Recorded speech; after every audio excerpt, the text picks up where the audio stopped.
I am powerful beyond my wildest imagination. I will define my future. I will keep challenging myself to improve. Because I am a future leader of this great nation. I will make a difference in my community. I will not settle for simply chasing my dreams, I will achieve them. Because I was given a chance. An opportunity. At Family, Career, and Community Leaders of America. The ultimate leadership experience. Join us. We'll build a new future together. I'll be home tonight. Almost 1 in 10 people will get complicated grief. It often strikes those who have lost a spouse or lost someone to an unexpected death. Fortunately, we have effective treatments. If you know someone who may have complicated grief, it's best to get treatment from a clinical psychologist or social worker. Treatment is covered by Medicare, Medicaid, and most insurances. Millions of America's kids are in crisis.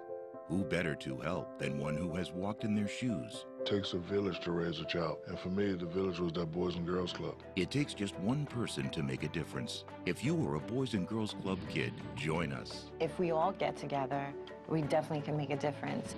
Be a member for life. Join the Alumni and Friends Club today. Impact a kid's life forever. Join at bgcalum.org.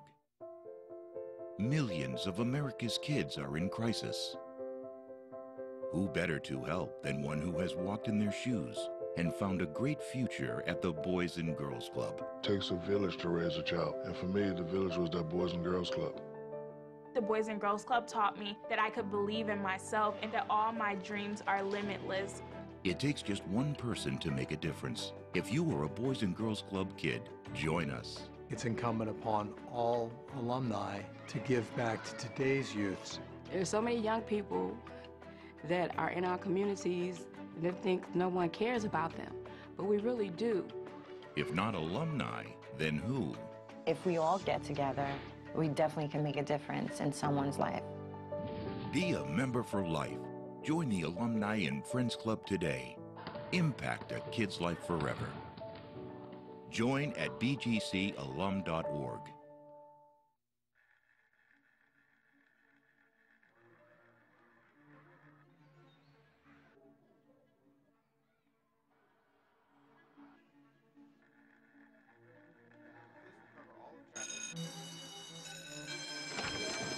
It's 3 p.m. For 50 million kids across America,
Happy trails to you until we meet again.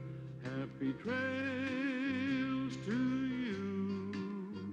Keep smiling until then. Who cares about the clouds if we're together? Just sing a song.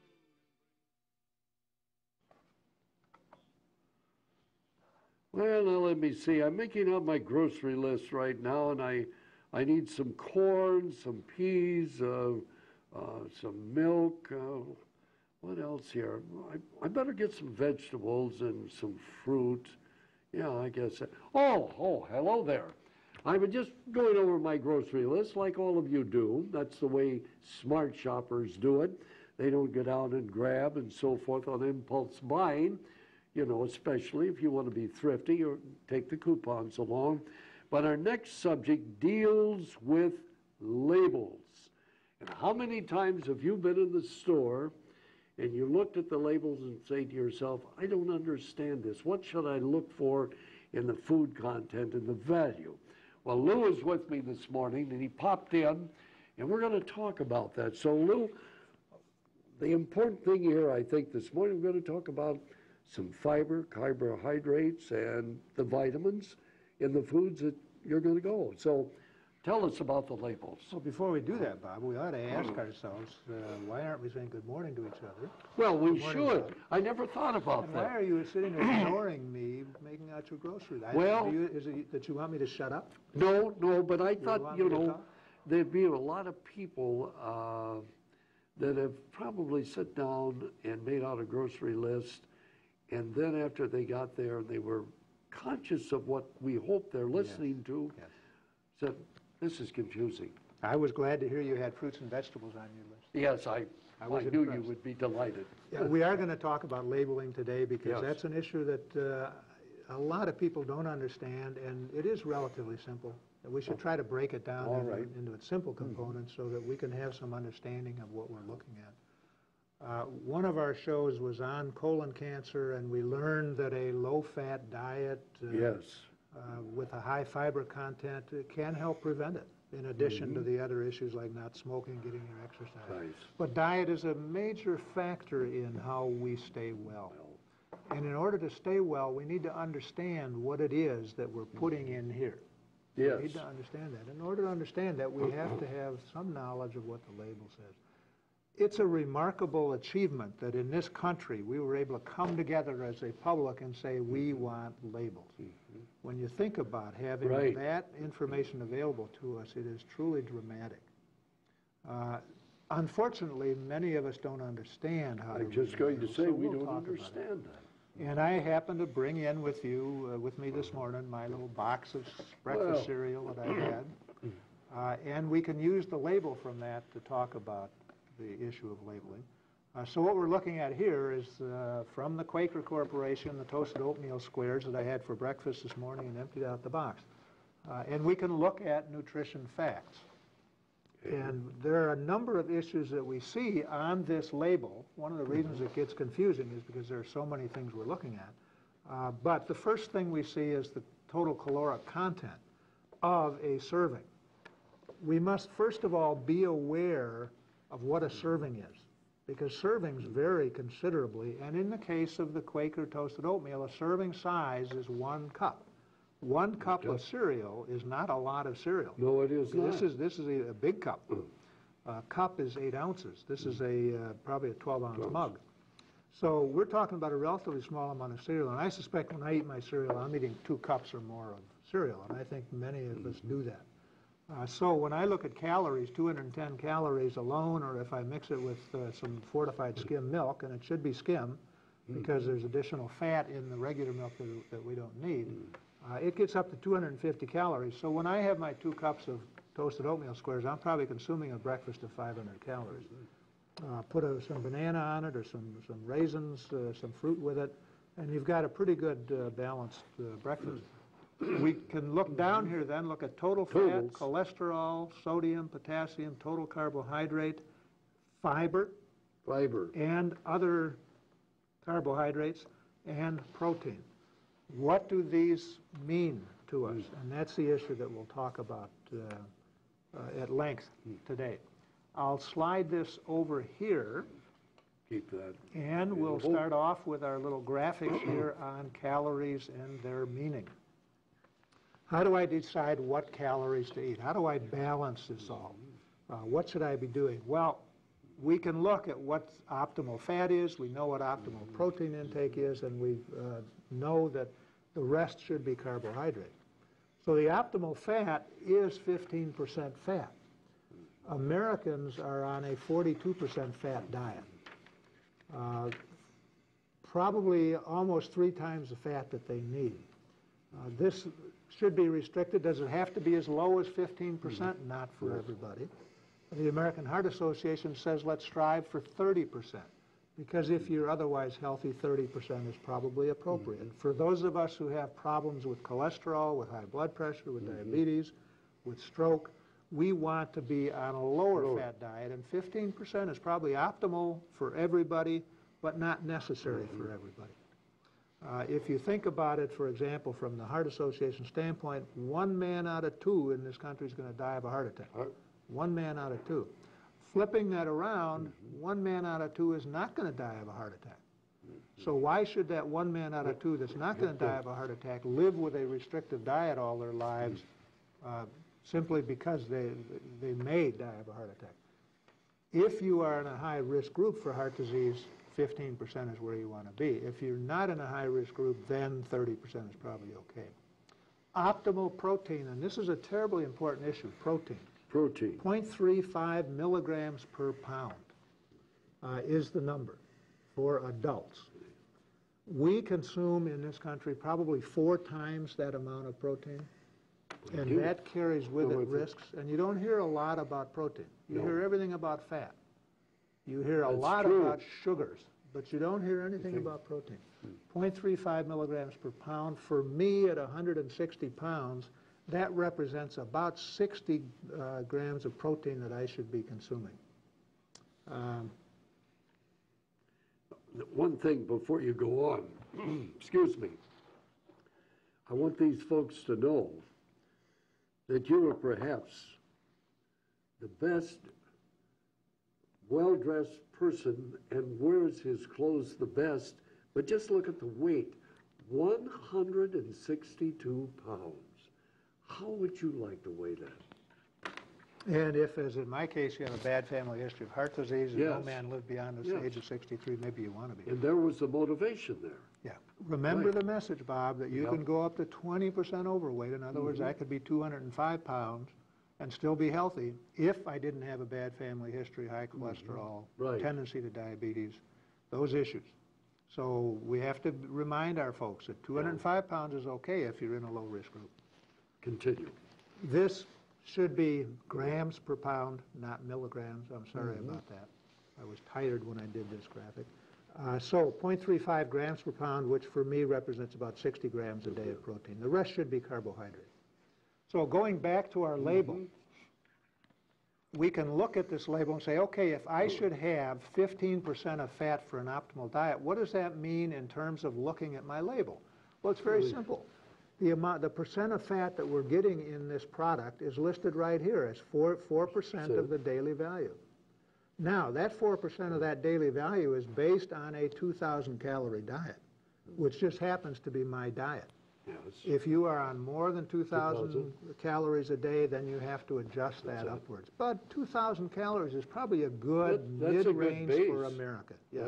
If you follow this and assume that you're going to be plus or minus 10% on your 2,000 calories, you're going to do okay. So you can really forget about every number on fat except 4%, which is 4% of the 100% that I'm allotted during the day, which if you calculated that out would get us up to a 30% American Heart Association diet. But let's pay attention to that. So what you can see is if I want to be on a 15% fat diet, I've got 4% of that 15% in there. If I push that up to 100%, then I'm going to be at about a 30% fat diet. So those of us who have to pay attention might want to cut that percent daily value to get the 50% level rather than 100%. 100% is safe for most Americans who don't have problems. When we look at total carbohydrate down here, we see 44 grams of total carbohydrate, and we have to see where that fits in to our program.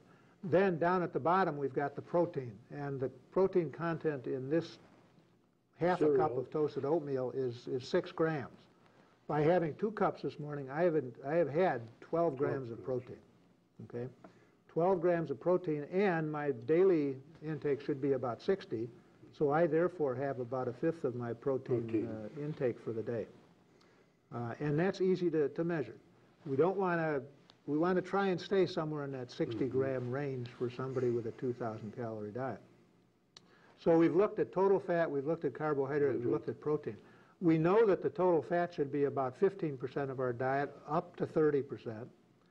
We know that the protein should be 0.35 milligrams per pound, or 60 grams in my case. What is total carbohydrate? Where should that come in? Well, that's simply the balance of what's left after you put in your fat calories and your protein calories. The rest should be carbohydrate.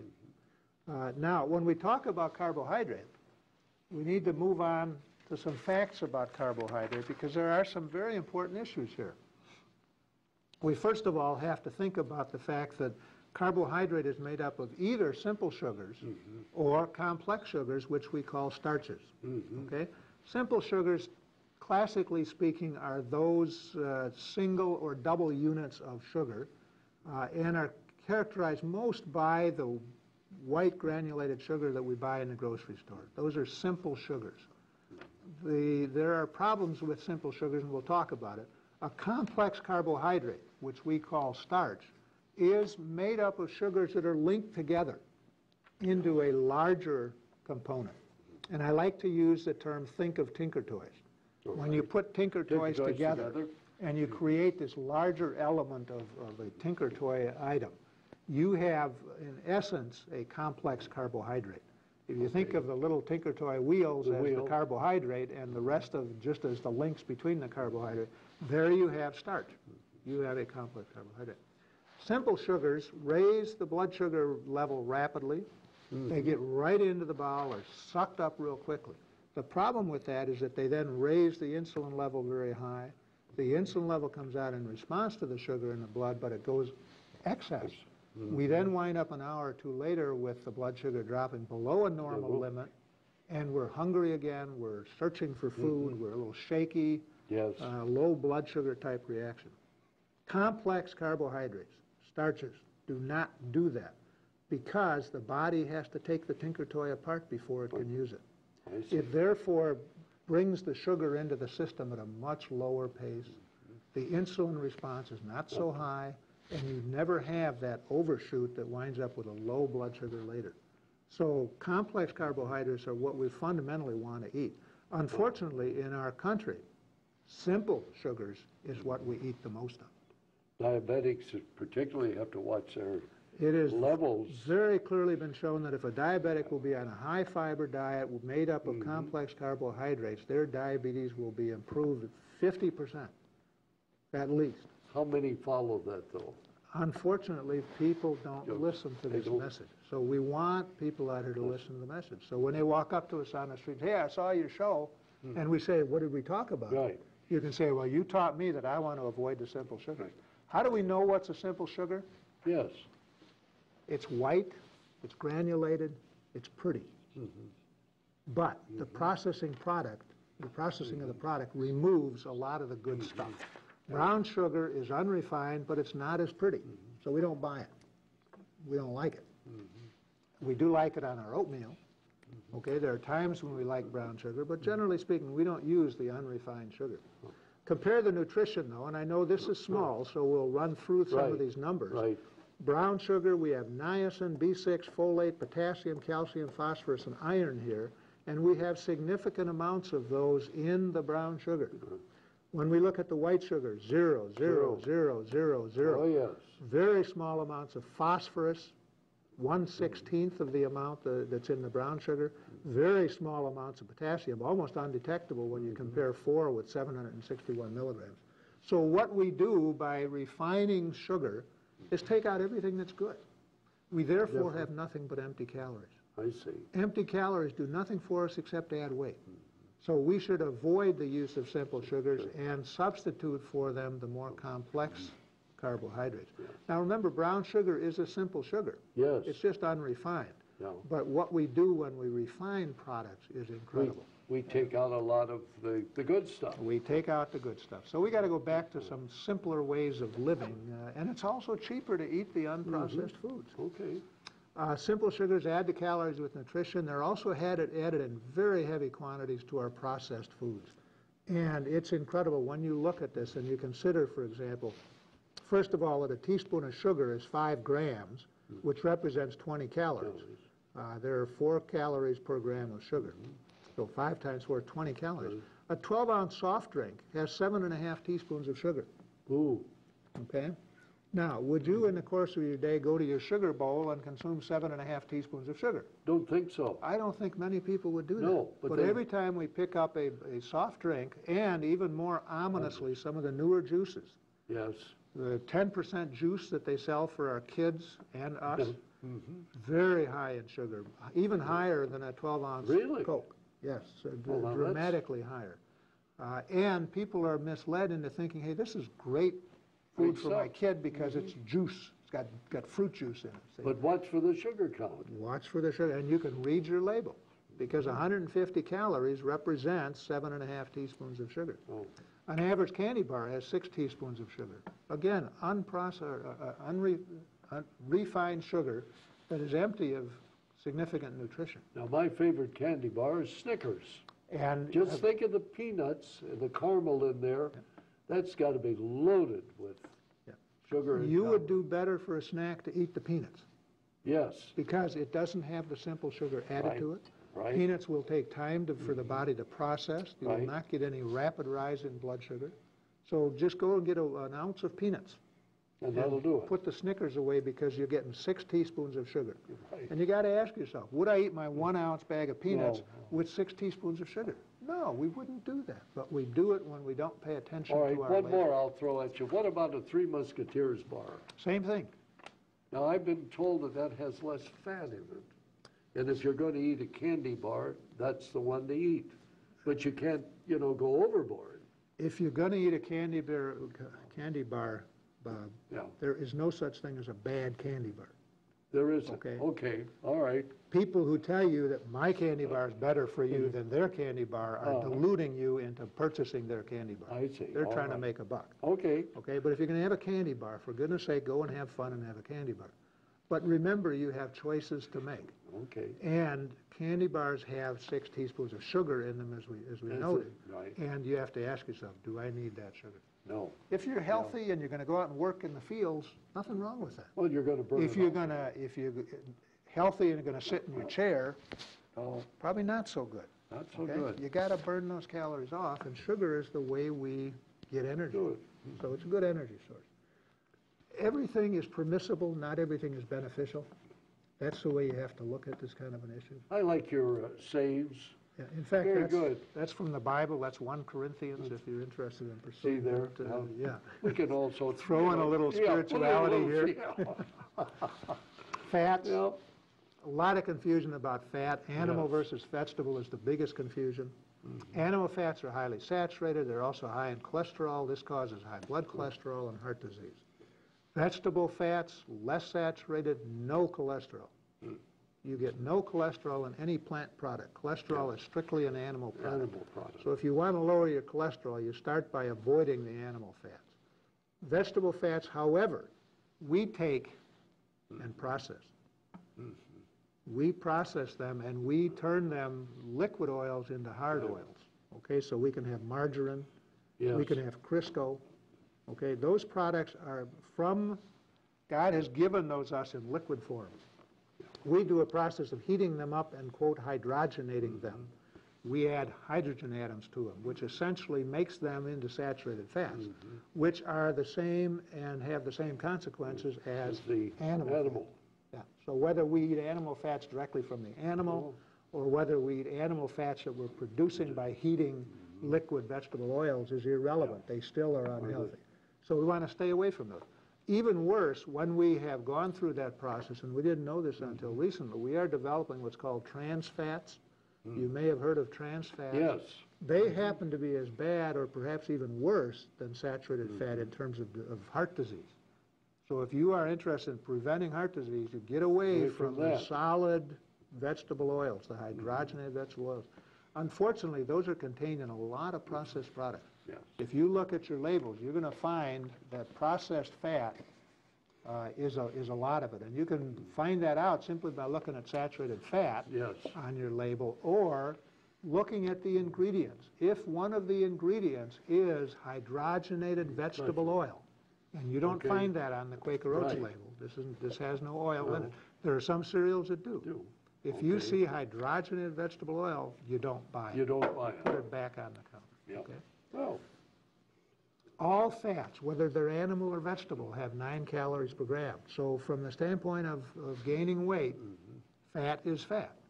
Animal or vegetable is irrelevant. It's relevant only in terms of its consequences in terms of heart disease. But as far as gaining weight, and you don't want to gain weight because obesity is a major That's health the big problem. Yeah.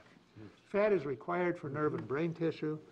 One of the consequences of eating fat is that it requires no metabolism. And this is a wonderful point. People don't understand this, and when I tell them, they say, oh, what an insight. Yes. Because when we put fat in here, it goes right in here and is put right here. We store it for the future when we may need some energy. It requires no processing by the body to do that. It picks it up, puts it here. By contrast, protein and carbohydrate, particularly complex carbohydrates, require processing.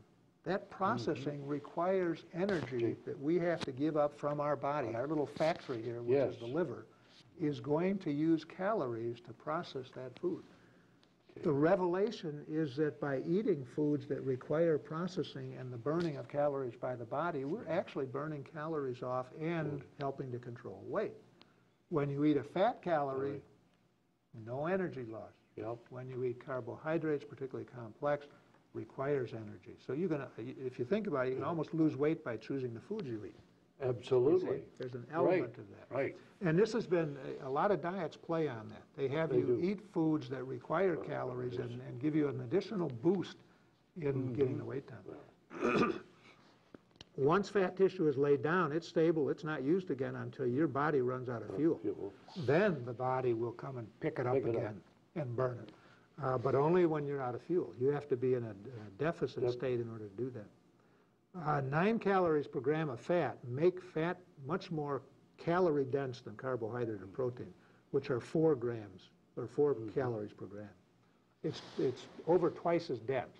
So there's lots of good reasons to minimize the fat intake in the diet. 42% of the American diet, Now way we're getting too to the protein now. Yeah, because protein is an issue that people haven't thought of very much. And remember I told you, 0.35 grams per pound, 60 grams a day for me. What happens if we exceed that? First of all, we need a certain amount of protein because it's a building block of tissue. Excess, however, is one of the major causes of rapid aging. It's implicated in osteoporosis, kidney failure, kidney stones, and heart disease. Excess protein.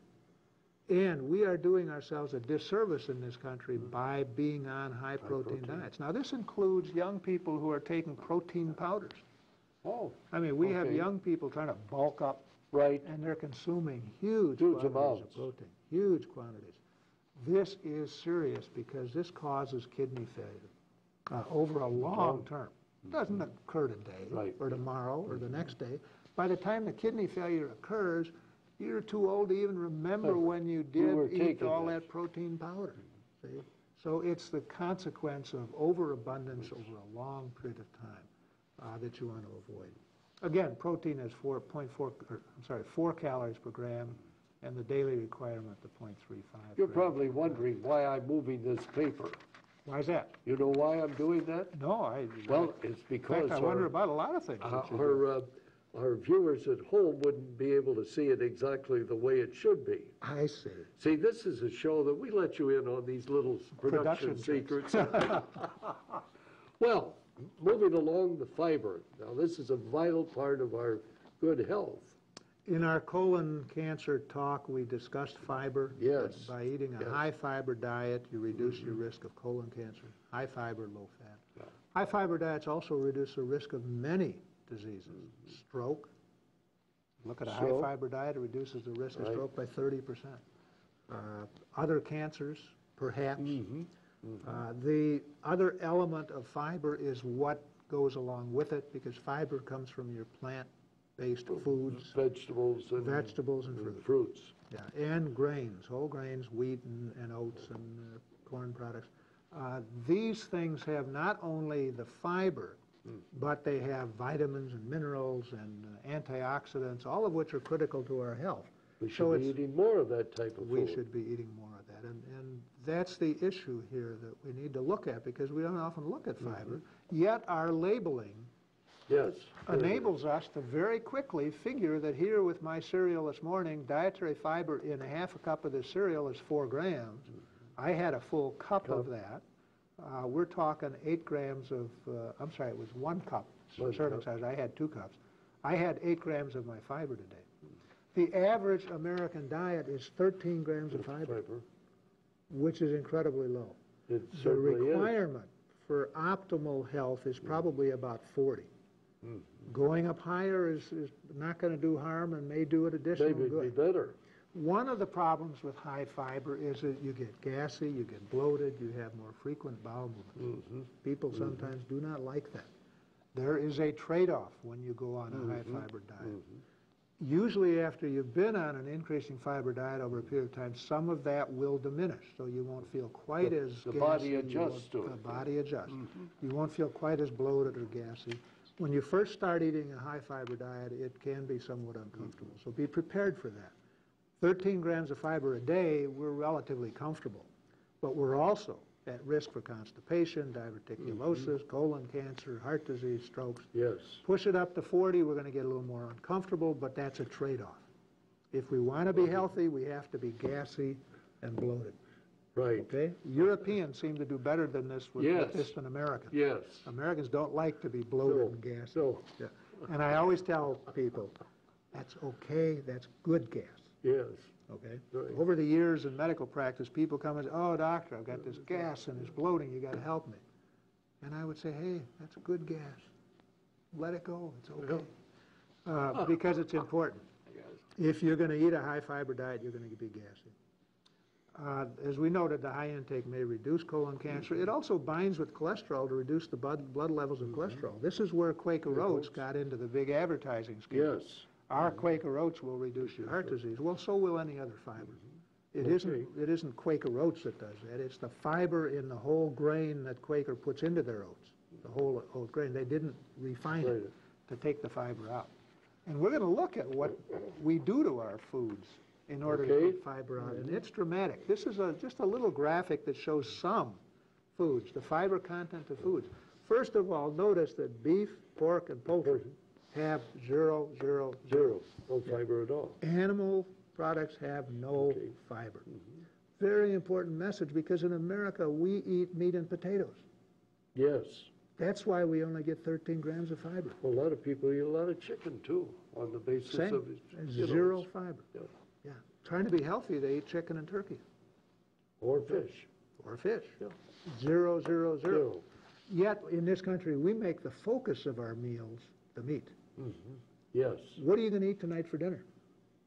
Good question. I may have some Chinese food after I listen to this. Okay. If you go and ask people on the sidewalk, what are you having for dinner tonight? They're most likely to tell you they're having a beef roast.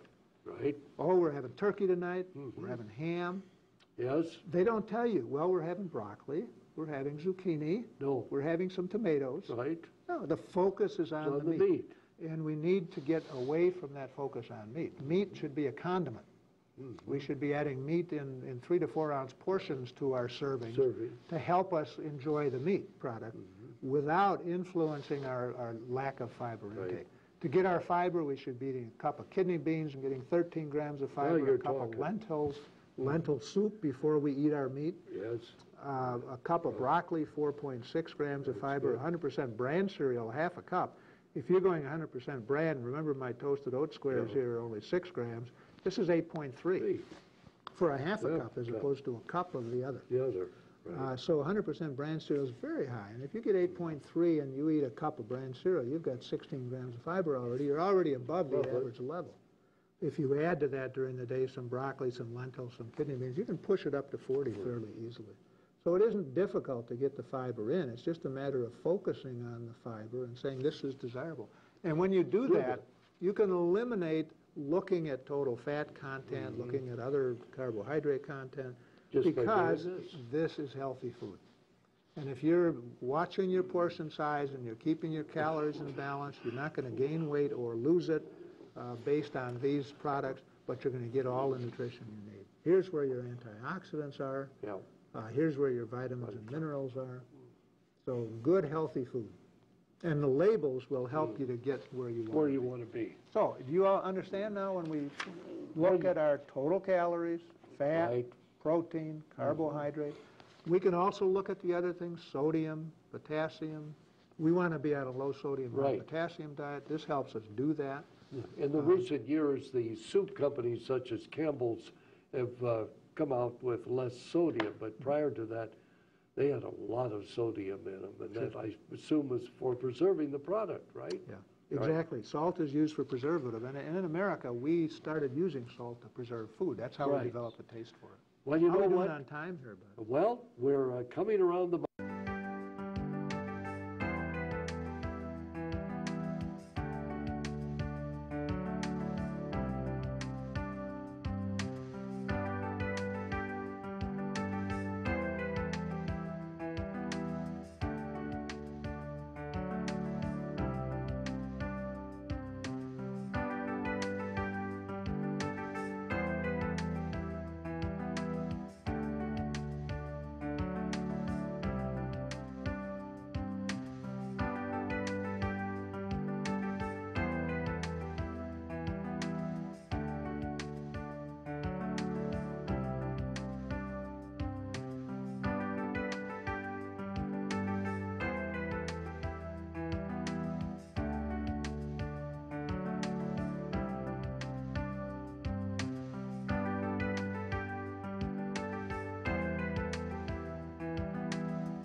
The illustration shows the Confederate forces penetrating the Union defensive line on Cemetery Ridge the afternoon of July 3, 1863.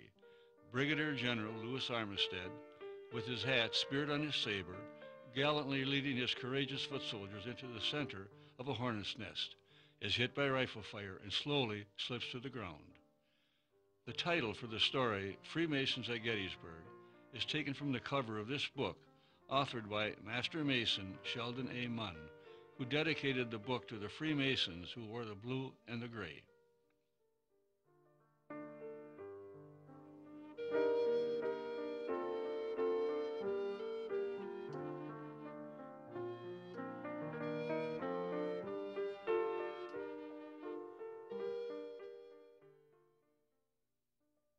This illustrated story honors the memory of Sheldon A. Munn, for it was he that first conceived, in January 1990, the idea of a Masonic monument at Gettysburg. Brother Munn of Camp Hill, Pennsylvania, a jeweler by profession, was a licensed battlefield guide at the Gettysburg National Military Park. It was the park's chief historian, Kathy G. Harrison, who suggested the composition of the sculptured monument, because the incident actually happened on the battlefield. Needless to say that a deep debt of gratitude is owed to many, and the Friend to Friend Masonic Memorial was dedicated on August 21, 1993, 130 years after the battle.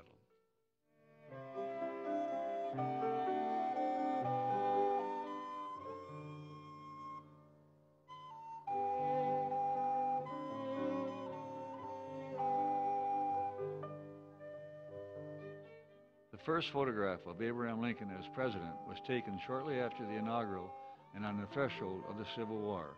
It's a rather youthful photo of President Lincoln, who was yet to be tested by the war, an American tragedy. Lincoln had no idea at this point in time how difficult his presidency would become. The last formal portrait of President Lincoln as the war winds down. The personal burden that he endured shows in this photograph. Lincoln had lost over 20 pounds and was physically and emotionally exhausted.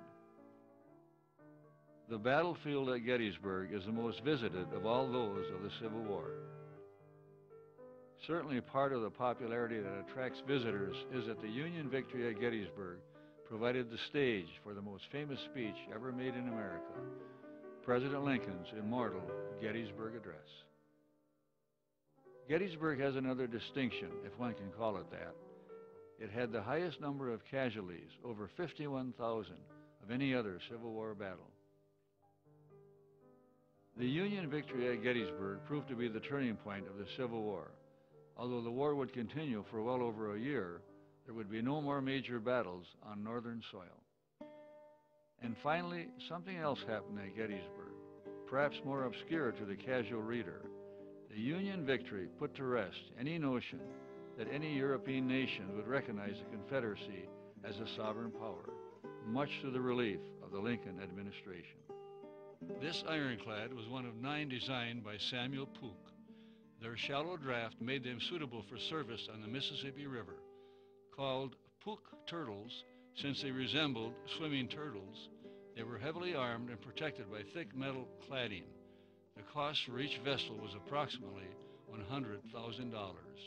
It would be interesting to know the circumstances of the Masonic square and compasses displayed.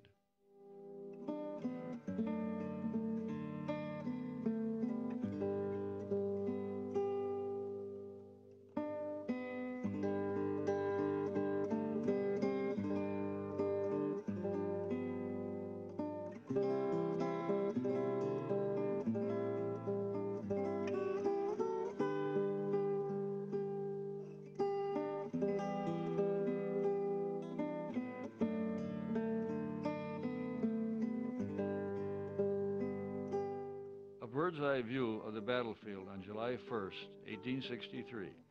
The population of the village is 2,400. Those areas highlighted in yellow represent terrain either elevated or having a military advantage for troop deployment. Moving clockwise from Barlow's Knoll is Benner's Hill, Rock Creek, Culp's Hill, Cemetery Hill, Seminary Ridge, McPherson's Ridge, Willoughby Run, Hare Ridge, Chambersburg Pike. The railroad bed showing the cuts on both ridges.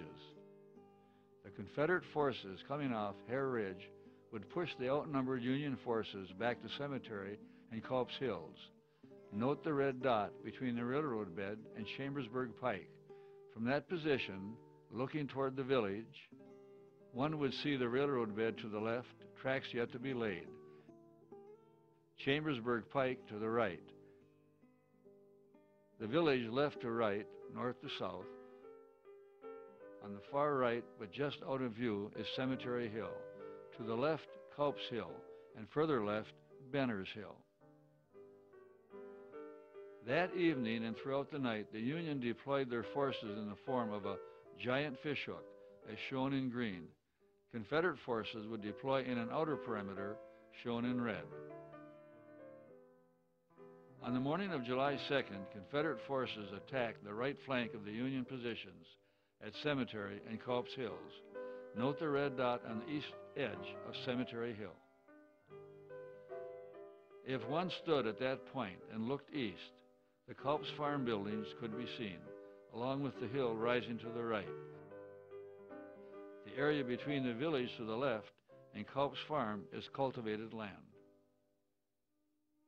From that same position today, 1992, the white spot to the far right locates Culp's farm, camouflaged by trees.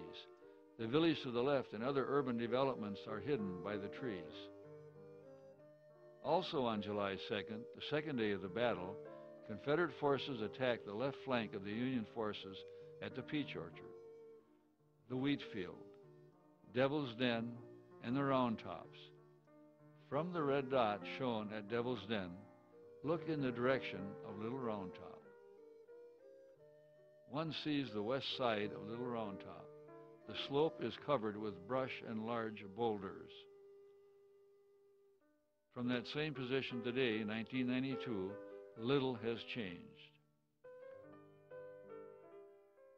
On the third and final day of the battle, there would be another Confederate assault on the Union's right flank that morning. That afternoon, the Confederates would launch a massive attack against the center of the Union defensive line along Cemetery Ridge. Historically, it became known as Pickett's Charge. Freemasons at Gettysburg was not designed to be a detailed story of the Battle of Gettysburg, but the battle does provide the setting or stage for our story. Portions of the battle are highlighted because those segments illuminate Freemasons both north and south. To give us a better, if not richer, understanding of this story, I would like to establish this premise. Many of us in this audience have had military experiences. We pledged loyalty to flag, devotion to duty, and honor to country, with the knowledge that one might make that supreme sacrifice. The Civil War was no exception. Similar vows were given, and the expectation of death had the same horrifying realities. Let me establish a further premise. As Masons, we all put our trust in God, and under that umbrella of trust, we pledged tolerance, equity, and compassion to all mankind, but more especially to a brother Mason. It was an oath we all took of our own free will and accord at the sacred altar of Freemasonry, binding ourselves by the bonds of friendship, morality, and brotherly love. The Civil War was no exception. Masons, north and south, took similar, if not identical, vows. According to the Grand Lodge of Tennessee, confirmed by the Grand Lodge of Pennsylvania, coupled with information from the 1860 census, it was estimated that between 5 and 10% of the white males, both Union and Confederate, were Masons. Using the more conservative figure of 5%, there were approximately 8,000 Freemasons at Gettysburg, many of whom were locked in mortal combat, both Union and Confederate. A fair question is, would loyalty to flag and country, whether Confederate or Union, dismiss the principles of Masonic Brotherhood? How, if at all, would the Masonic spirit emerge from the calamity and violence of this bloody struggle? The illustrated story gives a few examples of the heroism, bravery, honor, and compassion of Masons, regardless of the color of their uniforms. As Confederate officer Brigadier General Lewis Armistead led his men over the Union wall, he was hit by rifle fire. Placing his hand on a Union cannon, he started to slip. As a Mason, did he give the grand hailing sign of distress? If he did, 2 Confederate officers within hearing distance failed to respond. But a Union officer, Captain John Bingham, a Master Mason, rushed over to help a brother Master Mason, an enemy by circumstance. In the final hour of that battle, in the final moments of a massive infantry charge, we have a unique view of Masonic Brotherhood at its finest. Brotherhood that transcended even passionate political differences. It's an example that gives meaning to our rich and precious Masonic heritage, one that we as Masons can feel a tremendous sense of pride and honor.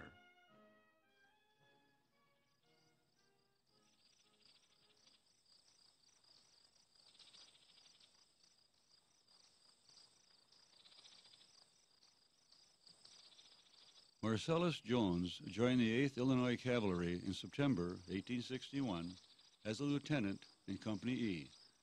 On reconnaissance patrol early on the morning of July 1st, he had the unique distinction of firing the first shot on the Union side at the Battle of Gettysburg. He used a breech-loading carbine invented by Christian Sharps, a Master Mason from Philadelphia. Jones was a Master Mason from Wheaton, Illinois. Confederate Major General Heth, a graduate of West Point in 1847, was a divisional commander at Gettysburg. Badly in need of footwear after the long march north, He had heard there were shoes in Gettysburg, and he ordered his men to get them.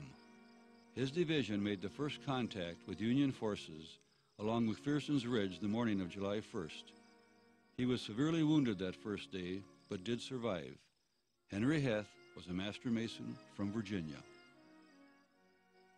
Shortly after 8 a.m., General Heth pushed his troops forward off Hare Ridge, past the little stream, Willoughby Run, and into the hillside leading up to McPherson's Ridge. They ran into heavy fire from General Buford's men, who were lined up behind a stone fence, extending from each side of the barn and into the woods at the right. Although outnumbered, the Federals had the advantage of the stone barricade and the breech-loading rifles. While one rider dismounted to hold the horses, 3 cavalry soldiers dismounted and rushed up to the firing line to engage the enemy. Knowing that the Union line could not hold for long, General Buford sent word for reinforcements to come up fast. It was the 1st Brigade, having earned the respected name Iron Brigade, and commanded by Brigadier General Solomon Meredith, that reinforced Buford's cavalry division at McPherson's Ridge the morning of July 1st. The brigade consisted of the 19th Indiana, 24th Michigan, and the 2nd, 6th, and 7th Wisconsin regiments. Solomon Meredith was a master mason from Indiana. As the 2nd Wisconsin of the Iron Brigade plowed straight ahead south of Chambersburg Pike to reinforce Buford's cavalry division, they caught a Confederate brigade by surprise in some woods just in front of McPherson's Ridge, where they took many prisoners, including a Confederate general.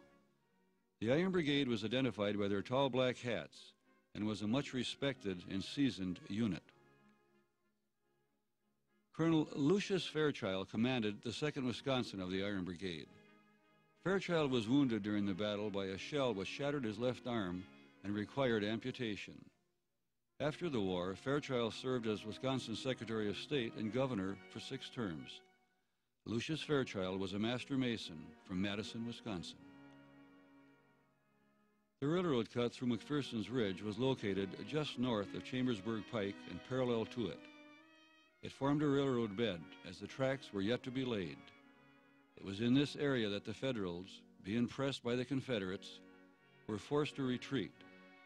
3 Union regiments, the 95th New York, the 14th Brooklyn, and the 6th Wisconsin, were called up to stop the Confederate press. Colonel Edward Fowler commanded the 14th Brooklyn, the only Civil War regiment named after a city. The regiment suffered heaviest at the railroad cut. Of the 356 men engaged at Gettysburg, casualties were 217, or 61% of the regiment. Edward Fowler was a master mason from Brooklyn, New York. The 3 regiments rushed over the turnpike to get in position. Resting their rifles on the rail fence, they fired into the flank of the pressing Confederates. Keep in mind that the heavy sulfurous smoke had a way of camouflaging large areas for a given period of time. The Confederates slowed, stopped, turned, and then broke for the only available cover, the banks of the railroad cut. Some of the rebels milled around the bottom of the 20-foot cut. Others crawled up the side and started shooting from the protection of the banks. The Confederates were now able to pour lethal fire into the ranks of the exposed New York, Brooklyn, and Wisconsin men. The Union forces stood without protection, frantically loading and shooting while slowly retreating, when somebody in Company C of the 6th Wisconsin shouted, "Charge! Charge!" and so they did. The 6th Wisconsin, on sheer guts, outnumbered 3-1, charged into the cut, pouring deadly fire down its length, and suddenly 225 surprised Confederates chose to surrender. The counterattack reversed the tide, and the Confederates were forced into a retreat.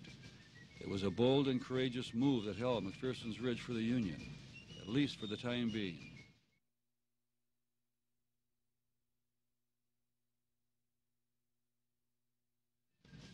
Years later, the voices are silent. It seems so peaceful now, but memories linger. Private Amos LaFleur was on his hands and knees, spitting blood and teeth from a face wound. Captain Johnny Tickner was down and dying. Private Sullivan was trying to get his musket to fire. A farm boy turned soldier remembered. There was a general rush and yells enough to almost awaken the dead. It's quiet now. By mid-afternoon on July 1st, the outnumbered Union soldiers fought a desperate delaying action as they were forced to withdraw into the city. When the last member of the color guard fell dead at his feet, Colonel Henry Morrow, the very brave and inspiring commander of his regiment, picked up the flag, putting his life at risk, and rallied the men around it. Colonel Henry Morrow, who commanded the 24th Michigan of the Iron Brigade, was wounded during the retreat. A Confederate surgeon, who happened to be a Mason, decided that Colonel Morrow's scalp wound was too serious for him to be marched away as a prisoner. Given medical attention, he was left on the field, which probably saved his life due to the hardships of being a prisoner. Henry Morrow was a master mason from Detroit. At the Battle of Antietam in September 1862, Confederate General John B. Gordon was wounded so severely in the head that only a bullet hole in his hat prevented his drowning in his own blood as he lay unconscious on the ground. At Gettysburg, he was wounded 8 times. He would lead the Confederate assault on the Union right flank the afternoon of July 1st, when Union forces were pushed back through the city. John B. Gordon was a master mason from Atlanta, Georgia. The extreme Union right flank rested on this small knoll as seen today. General Francis Barlow's Union soldiers would be pushed off this knoll and back towards the city, pursued by General Gordon's Confederate brigade. After the war, this rather small piece of elevated ground would be identified as Barlow's Knoll. Confederate General John Gordon later wrote, "Riding forward with my rapidly advancing lines, I came upon a Union officer lying dreadfully wounded with a minie-ball in his chest. Quickly I dismounted and gave him water from my canteen and asked his name. 'Francis Barlow,' said the man, requesting that I send word to Mrs. Barlow that her husband's dying thoughts had been of her. I scribbled a note and sent it into Gettysburg under a white flag. Having Barlow carried to the shade of a tree, I went back to fighting." What a beautiful gesture of compassion, to comfort the enemy, an act of brotherly love by a master mason. General Barlow lived, and after the war, the two men met by chance and became warm friends. It was very much a surprise meeting, as neither thought the other had survived the war. The Union withdrawal back through the city left both Confederate and Union wounded and dead scattered across the battlefield. Homes, churches, barns, sheds, and shelters of all descriptions were used to care for the wounded. The dead would be buried later. Photo shows Union dead. Note they have been stripped of their shoes. Arriving at about 4 p.m. on that July 1st, Major General Winfield Scott Hancock took command of the shattered Union Army, anchoring on Cemetery Hill and Culp's Hill. General Meade would arrive that evening and take command of setting up the Union defensive strategy. Major General Hancock, a master mason, served with distinction at Gettysburg. His presence and leadership contributed immensely to the victory at Gettysburg.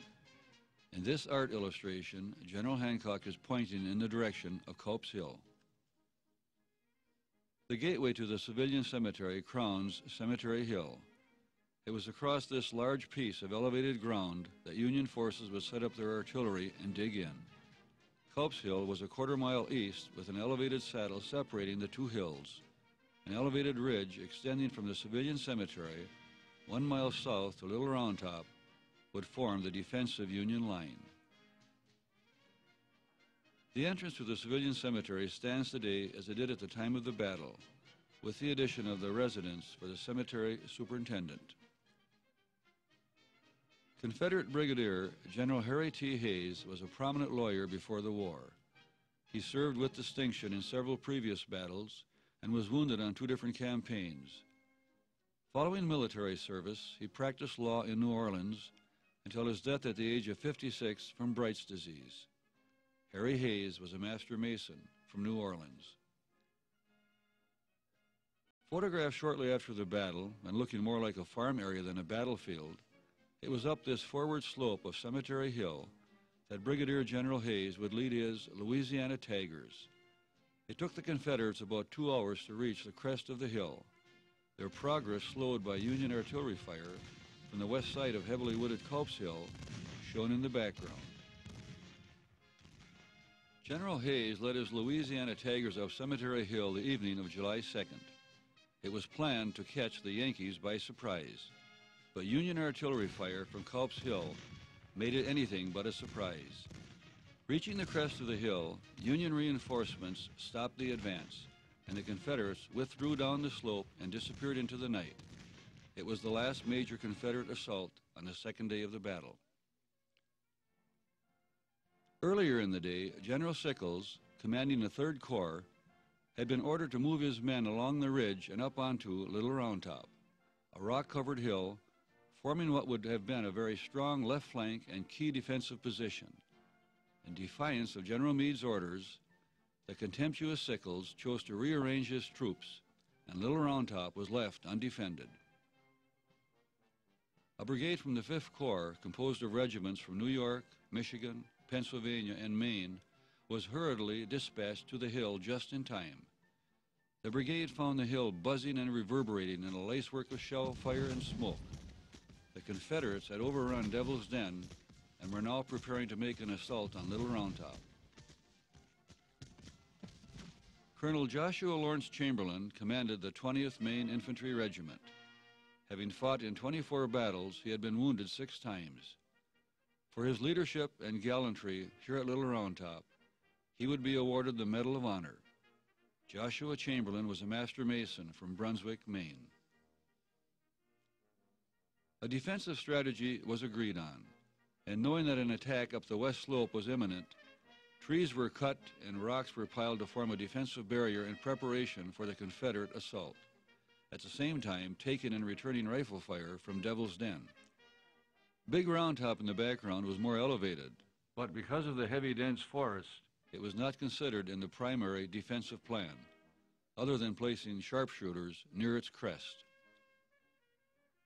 The 20th Maine, commanded by Chamberlain, occupied this area on Little Round Top. They extended the stone barrier into the trees around to the south side. Knowing the Confederates would use the trees as cover for their assault, they were prepared. This position became the left flank of the 20th Maine, as well as the left flank for the whole Union Army. Note the roadway through the trees. It did not exist at the time of the battle. The charge by the Confederates on the west slope of the hill would be coming from Devil's Den as viewed from the crest of Little Round Top. Any attempt by the rebels from Devil's Den would give them very little protection as they crossed the open area to reach the base of the hill. The trees to the left would give them some protection, and it was along that left side that the 20th Maine was positioned and waiting for the assault that they knew would come. Confederate sharpshooters from the protection of stone barricades at Devil's Den were taking their toll on Union soldiers as they were preparing their defenses up on Little Round Top. Union sharpshooters were brought in and put some of the Confederates out of business. The sharpshooter's nest today looks pretty much as it did at the time of the battle. Having completed my visit and taken photographs, I no sooner left when 2 young boys, who had been crawling among the boulders at Devil's Den, rushed over to the barrier and in a crouching position, fired their imaginary rifles at the visitors up on Little Round Top in the distance. And for a moment, I was returned to the innocence of my youth. Out in front of the 20th Maine was a shallow valley, set with boulders and large oak and pine trees. Beyond the valley, looming above the 20th Maine, was the densely forested Big Round Top. With no soldiers on his left flank, Chamberlain took the precaution of sending out Company B to get down where the ground leveled off and watch as best it could for any signs of a flanking movement. There was no telling what the woods might conceal. Concealed at the base of Big Round Top, and yet to be discovered, were 2 Confederate regiments. And then all hell broke loose. The 20th Maine was struck hard. The men from Alabama came in from the right, yelling, cursing, and pouring volley after volley of deadly Minié-balls. The Yankees returned the fire, and the woods sounded of lead whacking trees, careening off rocks, and the peculiar thump of bullets breaking into flesh. The Confederates backed off, but they would try again. The 20th Maine was bracing for another assault from the Alabama regiments. Being outnumbered and running low on ammunition, the Federals were facing a desperate situation. Suddenly, the electrifying cry went out, "Bayonets! Bayonets!" The 20th Maine was going to attack. With regimental flags held up, the outnumbered Federals charged into the disbelieving Alabamians. It caught them completely off guard. One Alabama officer, trying to understand what was happening, fired his revolver at Chamberlain, and missing, ceremoniously handed him his sword in surrender. If anyone needed proof that there had been bitter fighting, he had only to look around. The Confederates gave the order for a full retreat, but despite strong efforts to cut their way out, 400 men were taken prisoners. The Confederates were handed a defeat that did not fit into the rules of military logic. Little Round Top had been saved. At the end of the fighting on the second day, the Fishhook defensive line held. Both the right and left flanks of the Union defensive position had been assaulted, but not penetrated. They would resupply those on the line and prepare for the next day. The Union would maintain a defensive position. On the third and final day of the battle, General Robert E. Lee would call for a major assault on the center of the Union line on Cemetery Ridge. At 1 o'clock, 120 Confederate cannons along Seminary Ridge fired almost at once. The cannonading continued for 2 hours in an effort to soften and disrupt the Union defensive line along Cemetery Ridge. General George Edward Pickett would command the Confederate forces as they marched against the Union line. Pickett envisioned his legions marching proudly with battle flags waving, swords flashing, and soldiers at the peak of their strength. But little did he realize that all of his regimental commanders would be killed, wounded, or captured except one. General Pickett was a master mason from Virginia. In the meantime, over on Cemetery Ridge, General Hancock, commander of the 2nd Corps, was riding slowly along his line during the cannon fire going on the early afternoon of July 3rd. Thousands of soldiers, crouching close to the ground, found inspiration and enduring courage from his presence. Back on Seminary Ridge, General Longstreet, Corps commander, was not in favor of Lee's plan to make a major assault on the Union line on Cemetery Ridge.